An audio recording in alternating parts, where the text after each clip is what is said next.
Pagpalang araw guys, another client na naman tayo na Ford Ranger 3.2. So ang issue guys is washover, so general. So makikita nyo dito guys yung before, so makikita nyo talaga yung damages, and then after that ito na yung pinaka base coat. So ayan guys, makikita nyo medyo pogi na siya. After that nag top coat na ako, so ayan na yung final finished product din guys, naka top coat na yan. So medyo okay na siya, pogi na siya. So samahan nyo ako sa basic pointers tutorials kung ano yung mga gagawin natin, kung paano ko siya tinira, paano ako nag preparation, especially yung pagkabit ng mga dyaryo, yung paglagay ng mga seal doon sa mga pwedeng makulayan na ibang mga kulay, and then kung paano ko tinira yung mag primer ako, and then kung paano ko siya ginawa ng paraan yung mga tawag yan, mga clearances ng especially sa may mga bintana, may mga pintuan, especially mga doorknob, yung mga door handle, so etc etc. And then paano ko nag guys, nag base coat. Ayan po yung tira natin sa base coat, and then kung paano ko siya natapos. Ayan, so yan yung base coat guys, makikita nyo kung gaano kakintab na hindi pa tayo na gano. So under pa yan siya siyang sanding, so kailangan mo siyang isanding bago ka mag top coat. So ayan, makikita nyo guys, paspasan na ang bakbakan natin dyan. So sanding ang ginagamit natin, number 1000, para magano tayo, tira naman tayo ng another paint is yung last is yung top coat. So lahat yan guys, wash over yan mula taas hanggang baba, and then paikot. Okay, so yan na pinipinturan natin guys ng top coat. Makikita nyo yung finished product natin after nyan, kung gaano ka pogi. Okay, so sabahan nyo ako sa basic tutorials kung ano yung mga gawin natin. So tara, let's start, let's do it, pasok.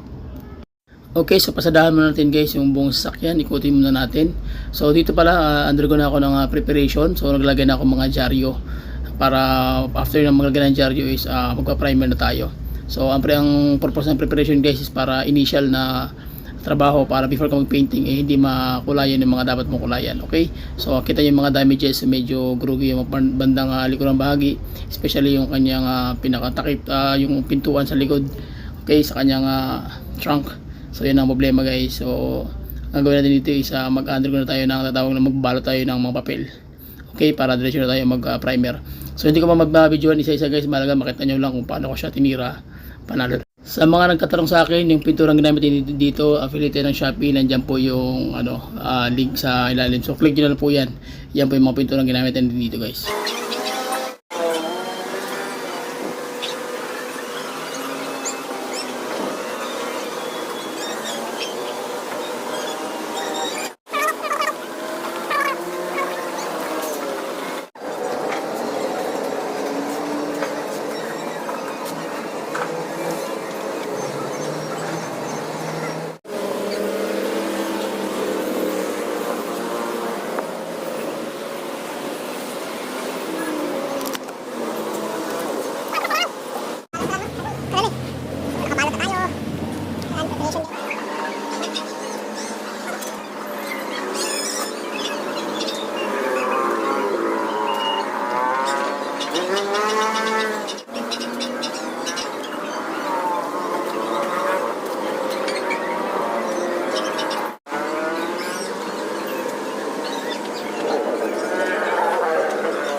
Guys, so ayan, tapos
Iyain na natin.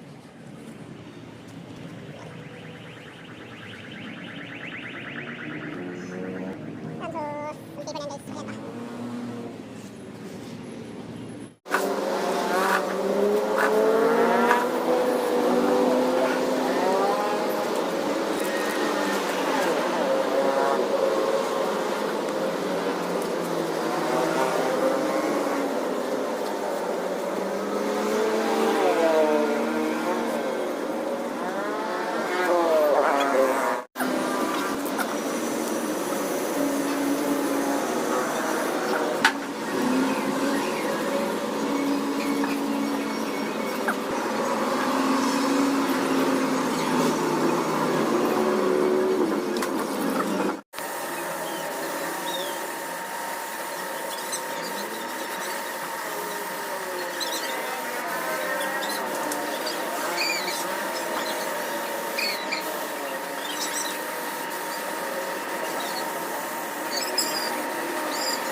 Ayan na guys ang ating base coat. So nag base coat na tayo. Ayan. So lihaan pa natin yan para ano, maglagay tayo ng ano na, pearl white na. So lihaan pa natin ng konti tapos pearl white na tayo. So base coat pa lang yan pero paldo na. Ayan. Base coat coating na yan siya. Yan din.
Yan, pinturahan na natin. Okay na.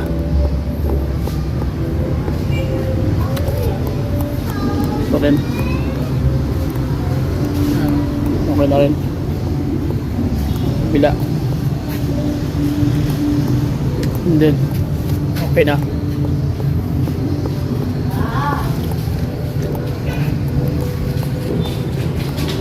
So, doon na lang. Ayan na guys. Hindi pa tayo nag top coat, bali yan na yung pinaka kulay nya. So pearl white yan siya guys. So talagang bakbakan talaga. So hindi pa yan ano, magta top coat pa tayo, pero makinang na siya. Hindi pa tayo nag ano guys, pero makinang na siya. Yan, kita niyo yung pintura. So makinang na siya. Ibig sabihin okay yung tira natin. Suabe. Yan, kita nyo naman yung tira natin. So bukas naman tayo, kaya gabi na magta-top coat na tayo. So ang gawin natin, magliliha tayo tapos top coat na natin yan. Okay, suabe, suabe. Panado.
Yan na guys. So, tapos na yung top coat natin. Ayan, so tinap coat ko na rin yan. Ayan. Ayan, paikot yan guys. Ayan o. Panalo na. Ayan, yung mga leaves. Hanggang dun. Tapos dito. Tapos yun. Tapos yan. Top coat na yan. Ayun. Kita nyo. Top na yan. Wala pang buffing yan. Hindi pa natin na buffing. Pati yung taas. Okay na rin. Ayan. So, habi. Kita nyo yung ano. Pati yan. Top coat na rin. Top coat. So, okay. Hanggang dyan na lang, hanggang dito lang guys. So, salamat sa inyong sa walang sawang suporta. Please subscribe to YouTube channel. Bye-bye and God bless. See you.